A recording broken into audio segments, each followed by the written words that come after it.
Hi, Mama. Welcome to the Positivity in Pregnancy and Motherhood podcast. You are listening to my Tuesday episode where I am focusing more on motherhood-focused episodes, and Friday are my pregnancy-focused episodes. Right now, I am going through a series on weight loss and things that I have done to lose all the baby weight within 8 months of being postpartum, and how I have learned that over the years, and the mindset tips and tricks to help me lose weight and become better at eating healthy, because I know healthy eating is important. I feel better when I eat healthy, and it's just, there's so many benefits to it. But anyway, today we are going to talk about celebrating small victories. Thank you for joining. Hi, I'm Jocelyn, host of the Positive in Pregnancy and Motherhood podcast. I help pregnant women and mothers to find positivity in their season of life through changing their thoughts to work for them and not against them. I help mothers find the small, doable steps in thought and action without making drastic changes to their everyday mom life, and I can help you. Thanks for joining.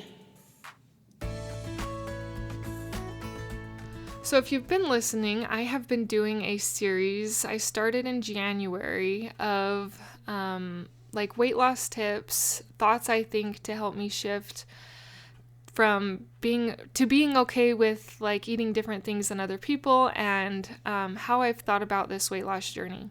So if you haven't started following along, I would encourage you to start at the beginning. I will post that episode, because I don't remember what it was called, in the show notes. It will be the top link in the show notes, but go back and listen to that, because these kind of build on each other and they all kind of intertwine and work together, but it will just be a little easier and make more sense if you start at the beginning. So if you haven't listened yet, give that a try, or listen to this one and go back, because there's going to be fresh stuff that can help either way, but nonetheless, listening from the beginning can help. Today, I wanted to talk about celebrating small victories, though. In the past, I mentioned how weight loss is like a really long road trip, and I mentioned going from Idaho, where I live, to Florida. You can't do that on one tank of gas. It's going to take a lot of pit stops. So I encourage you to listen to that episode where I go into more details about how my thought process works with that and how I think about it, because that analogy was powerful, way more powerful than falling off the wagon. Today, I want to also give you something that actually started my headway. And this was, I believe, after my third baby. I was struggling to lose the weight. It was on my mind constantly. I didn't want it to be on my mind constantly, but it was hard. And I remember this one particular time I decided that I was just sick of being fat. I wanted to fit into all of my smaller clothes that the saver in me had saved. I didn't get rid of them. I saved them. And I wanted to fit back into them. And so I decided that I was going to try really hard. In fact, I was going to do a little bit of the all or nothing, which I kind of recommend not doing, but I did do this at first for one of the, dieting things I did. And so I was going to go strict, and I felt that if I just really limited myself, I knew my yeses and I knew my nos, I would be able to better stick to something. And so I knew my yeses and I knew my nos. The yeses being the foods I was going to allow myself to eat, the nos being the foods I was not going to allow myself to eat. And in a way, this was nice because it didn't create confusion in my head. I just knew what I was going to eat and what I wasn't going to eat, and that was that. And sometimes there will be times where that's going to actually help you. And there have been times where that helps me too. So that's not what this is about, but that is where this story begins. I knew my yeses and I knew my nos. So I was going out to eat with family. Every so often, my aunt and uncle and cousins come into town, and they always enjoy going out to eat. So we had gone to this particular burger restaurant that they like and I like. And at this restaurant, they have French fries. I'm an Idaho girl. I love potatoes. And I especially love homegrown potato French fries. And this restaurant had those Idaho potatoes, fresh cut French fries, not the gross ones that you get at like Wendy's and McDonald's. These were good ones. They're my favorite. And I can eat like a whole basket of these French fries with fry sauce. So before we had gone to this restaurant, I determined in my mind that I was not going to have the French fries. I was going to eat the hamburger, but I was going to have it on, I can't remember if I decided to do no bun or a gluten-free bun. I probably decided to do a gluten-free bun, but I was going to not have the French fries. And I cannot tell you mentally how hard this was in my mind.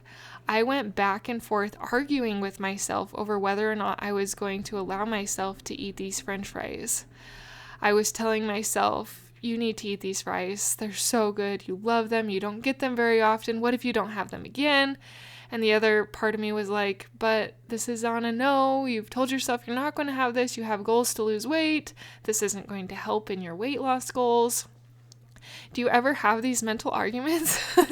I totally had a mental argument about this in my mind. And so I think even as we were sitting down, I was mentally arguing. And even today, sometimes I still find my mind trying to convince me into doing things that I don't really want to do or eat. I try to justify it.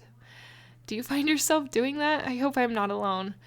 Anyways, I was trying to justify eating these French fries, but we went to this restaurant, and this was a few years ago, and we sat down, and I did it.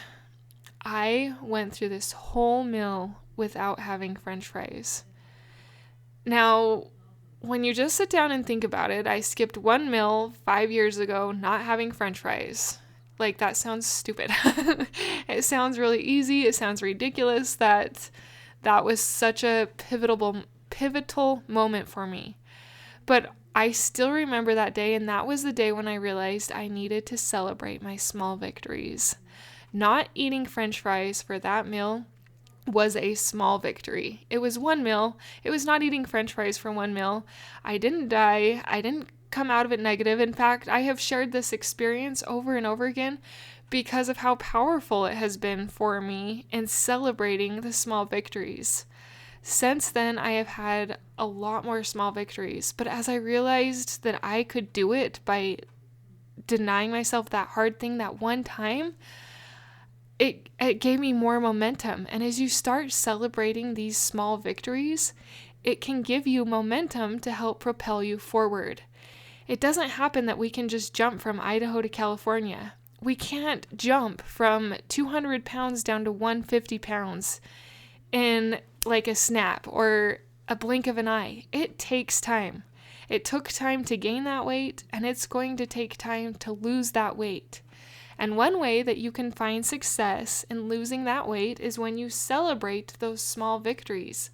When you allow yourself to be happy over not having French fries for a meal. Now, I've had those French fries since, but that meal was, like I say, it was foundational in helping me to realize how important it was to celebrate those small victories, and I have celebrated that since, and there have been many other small victories since. So I wanted to give you some examples of small victories that you can celebrate when it comes to losing weight, when it comes to eating the way you desire, when it comes to making healthier choices, and give you examples of things you can start doing and implementing to make this happen, to be able to celebrate these small victories. Because as the scriptures say, small and simple things bring great things to pass. As you do these small and simple things, it will bring great things to pass, and it builds confidence. I know because it has worked for me. So some examples of small victories could be choosing to eat a piece of fruit instead of crackers, having an apple in the afternoon instead of whatever your go-to is. Maybe it's Oreos. Drinking water first thing in the morning. That's easy, but it's a small victory. This is a side note, but I've heard that if you drink water in the morning, it can help wash out some of the toxins that your body builds and kind of just be a good starter for you in the morning. Maybe you had eggs for breakfast instead of pancakes.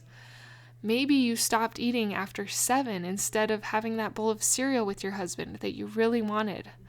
All of these are small victories, but they add up. And as you allow yourself to celebrate the small victories, you will gain confidence, and you will get better at doing the things you want to do because you allow yourself to celebrate these moments. So celebrate when you have an apple, like, hey, I did that. I had an apple today. Or, hey, I started that meal with a cup of water instead of just chowing down.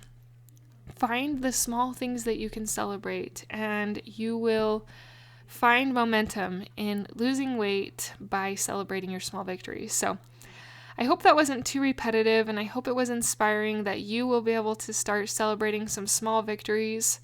I have wrote down a lot of more ideas on things that I think and thoughts that help me to move forward in this area. So keep tuning in if you like these. If they help you, share them with your friends. I don't do any paid advertising, so word of mouth is powerful. If it's been helping you to think differently about food and about weight loss and about how to get from point A to point B, I encourage you to share it.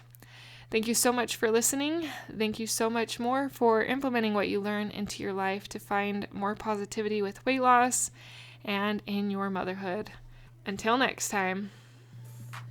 Thank you for being a part of the Positive in Pregnancy and Motherhood podcast, for listening, for sharing, and most of all, for applying these tools into your own life to improve your own happiness so that you can find your own better thoughts for a better you in a positive pregnancy, in losing that stubborn baby weight, and becoming the mom you desire to be through taking small steps in thought and action to reach your goals.